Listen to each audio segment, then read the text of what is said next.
Kumusta mga bay? At sa araw na ito mga bay, gagawa tayo ng video tungkol sa ating mga alagang mga manok mga bay. Meron kasing nagtatanong sa atin sa Facebook na gaano daw katagal bago mangingitlog ang ating mga alagang RTL mga bay. Ito, RTL to mga bay. Bali, 20 weeks pa lang yan siya. Ngayon, kita nyo naman ilang piraso pala yung mga itlog niyan mga bay. Oh. Kaya ngayon, isa-isahin natin at sana makukuha natin at malaman natin na hindi mahirap kung gaano nga ba katagal mangitlog ang ating mga alagang manok na RTL. So simulan natin mga bay nung sila yung mga sisiyo pa lamang, inaalagaan natin sila na di-old pa lang. Inaalagaan natin yan sila ng hanggang 4 na buwan mga bay, bali 16 weeks. Inaalagaan natin sila sa growing, doon sila pinapalaki. Siyempre, iba yung kinakain nila doon mga bay sa growing. Pagka nakatungtong na siya sa 16 weeks, ay ililipat na natin siya mga bay sa mga cages, mga kulungan, ganyan. Yan, ililipat na yan siya. At simula nung ilipat siya dyan mga bay, alagaan naman yan siya ng isang buwan mahigit bago ka makakita ng itlog. So, baling ngayon mga bay, sa araw na to, meron na tayong 20 weeks. Ngayong araw na to, medyo napaaga yung pag-itlog nila mga bay. Kasi ngayong 20 weeks na to, meron na silang 9% na production. Bali, 7,000 capacity itong ating inalaga ang mga manok na to mga bay. Yan. At siyempre, kapag nag-umpisa na mangitlog yan mga bay, lilipat tayo ng pakain. Bali, ang ipapakain natin yan ay layer 1 na. Kasi magsisimula na yung pangingitlog mga bay. Yan, meron na siya oh. Yan, meron na. Kaya ibahin na naman natin yung ating pakain. At siyempre, hindi lang yun mga bay. Kapag ganyan, meron na tayong 9% na production. Siyempre, umpisa na natin yan bigyan ng ilaw sa umaga pa lang muna. Sa madaling araw, bibigyan natin yan ng ilaw.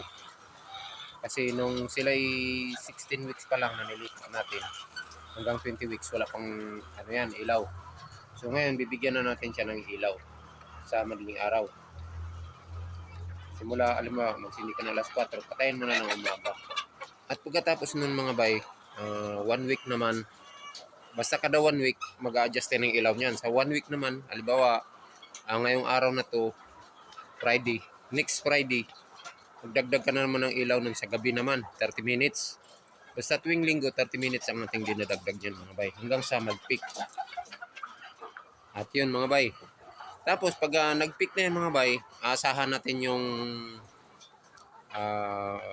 biglang mag-drop yan, biglang bababa yung production natin. Kasi ano yan yung kumbaga lahat ng mga manok na yan, lahat ng mga RTL natin, nakapangitlog na lahat yan. Pag sa oras na lumabas na lahat yung itlog nila na yan mga bay, asahan na talaga natin na bababa yung ating production.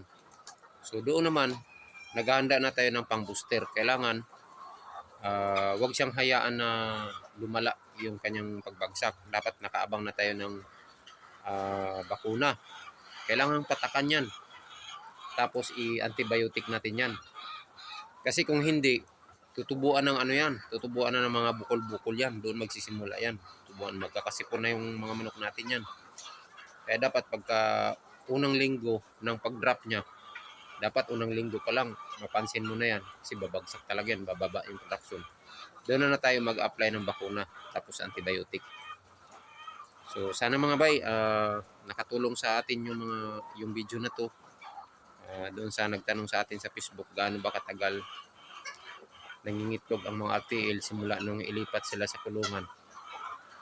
Nasagot na natin yung katanungan mo. Sana mapanood mo yung video na to at sana ay nakakatulong sa atin ang video na to mga bay. At sa mga hindi pa nakasubscribe sa ating channel, sana subscribe tayo para marami pang mga video tutorial sa ating mga alagang manok na ating gagawin at makakatulong din sa atin paglago sa ating mga alagang mga manok mga bay. So, tingnan natin mga bay ang ating mga manok oh. Kadiri ka ganda oh. Pulang-pula. Tsaka lumakas na rin silang kumain mga bay oh. Yan. So hanggang dito na lang mga bay ang video na to. At sana'y nakatulong sa atin. Maraming salamat. Dada Juice Vlog.